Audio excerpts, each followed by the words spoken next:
उसके बाद हमने एक प्याज और 2 मिर्च को काट कर लिया और उसमें मसाला चाहिए, सिंपल सी मसाला होती है, हल्दी, बस यही हल्दी, थोड़ी सी गरम मसाला आप डाल सकते हैं और नमक, सॉल्ट टू टेस्ट और जीरा, थोड़ी सी जीरा।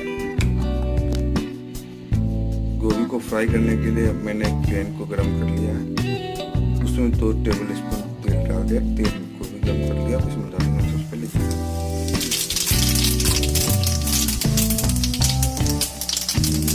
कलर चेंज होते हैं इसमें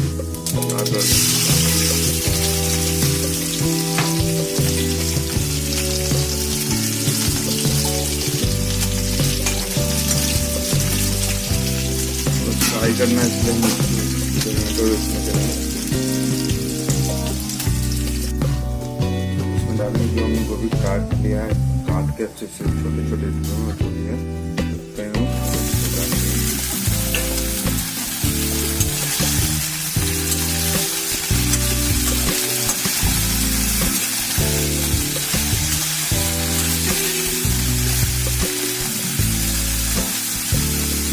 इसको हम ढक देंगे 10 मिनट।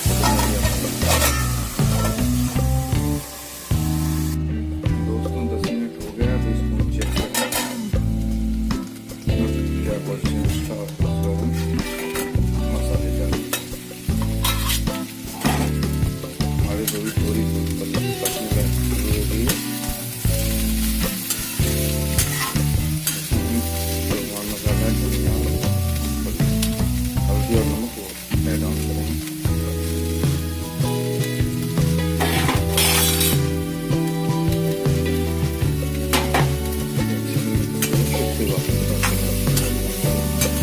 जब पक जाते हैं फिर हम फ्लेम तेज करके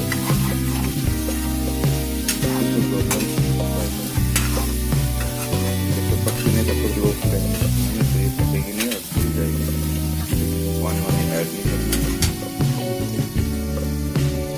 हमने मसाले को अच्छे से मिक्स कर दिया है, अब वापस इसको पकने के लिए कर देंगे। 10 मिनट हो चुका है, अब इसको चेक करेंगे और अब इसको 10 मिनट इसको खुले में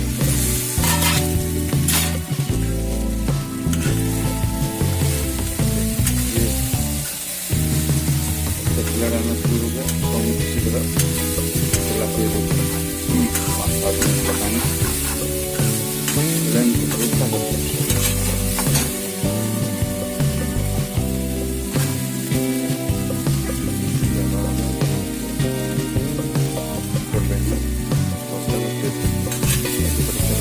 पकाते रहेंगे 5-7 मिनट तैयार है। वो भी पक चुकी है, बस इसमें पर कलर बनाना। दोस्तों हमारा गोभी फ्राई बनके तैयार हो चुका है, बिल्कुल सर्व करने के लिए। देख लीजिए कितना अच्छा कलर आया है इसका। अब फ्लेम को हम ऑफ कर देंगे और सर्व करेंगे इसको। रोटी के साथ सर्व करना होता है कि सूखी सब्जी, यदि चावल दाल आपके पास है तो चावल दाल के भी साथ आप खा सकते हैं। देखिए हम सर्व करते हैं इसको इस तरीके से। मैंने बाउल में इसको सर्व कर लिया है। तो आप लोगों से गुजारिश है, आप लोगों से एक बार बना के ज़रूर टेस्ट करें, और यदि वीडियो अच्छा लगा तो इसको लाइक और सब्सक्राइब जरूर कर दें इस चैनल को, ताकि आपको नेक्स्ट रेसिपी मिलते रहे। Thank you.